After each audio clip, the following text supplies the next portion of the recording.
சாபத்தை விட்டுறாரு. Do you think this is really a curse for Govardhan? Do you think anybody can curse Govardhan in the first place? யாராவது கோவர்தனை சபிக்க முடியுமா? சபிக்க முடியுமான்னு கேட்கிறேன் முதல்ல. ஆனா அவர் என்ன பண்றாரு, இந்த சாபத்தை பிளெஸிங்கா எடுத்துக்கிட்டு ததாஸ்துன்னு சொல்லிடுறாரு. போய் அப்படியே ஆகட்டும். ஏன்னா கௌதமன் நினைக்கிறான், நான் இவ்வளவு உயரமா இருக்கேன், மலை மேல மலை வந்து அந்த மேல இருக்க அந்த விண்ணில் இருக்கும் மேகங்களை தொடுகின்றேன். I'm touching the clouds almost. அந்த மாதிரி இருக்கிறச்சே பகவான் லீலை பண்றது ரொம்ப கஷ்டம். நான் வந்து என் அளவை குறைச்சிக்கிறேன். அப்போ கோபிய சின்ன சின்ன குழந்தைங்க கோபியர்களெல்லாம் வந்து அழக தாசிய ரூபத்துல, அந்த தாசிய பாவத்துல, மாதுரிய பாவத்துல, வாத்சல்ய பாவத்துல, இப்படி சாந்த ரசத்துல எல்லா ரசத்தையும் வந்து பகவான் பருகட்டும், பகவானுக்கு ஏற்றார் போல் நான் வந்து மாறி விடுகிறேன். அப்படி அந்த கர்சிய கோவர்தன் என்ன பண்ணுச்சு, பிளெஸிங்கா மாத்திடுச்சு.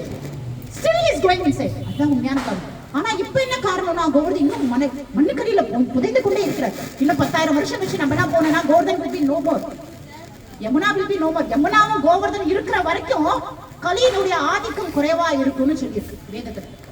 அப்போ பாத்துக்கோங்க, நம்ம எல்லாம் எவ்வளவு பாக்கியம் பண்ணியிருக்கோம். அப்படிப்பட்ட கோவர்தன் நம்ம சேவிக்கிறோம்னா, இந்த அளவுக்கு யமுனாவும் கோவர்தன் இருக்கும், அந்த அளவுக்கு கலியினுடைய தாக்கத்துல இருந்து நம்மளால தப்பிக்க முடியுமா? Govardhan is crying.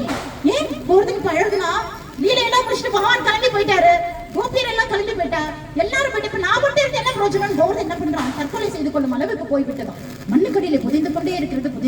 இப்ப என்ன இருக்குன்னா, 2 eyes, 2 கண்ணு மட்டும் முடிச்சுட்டு கிருஷ்ணா கிருஷ்ணான்னு அப்படியே அண்ணாந்து பார்த்துக்கிட்டே இந்த கோவர்தன் தான் அழிச்சு 2 கண்ணு தான். ஸோ கோவர்தன் உண்மையா மலைக்கடியில போறதுக்கு, மண்ணுக்கடியில போறதுக்கு இதுதான் ரீசன். இந்த மாதிரி இன்னும் நிறைய லீலைகளா இருக்கு. அதெல்லாம் நம்ம அடுத்த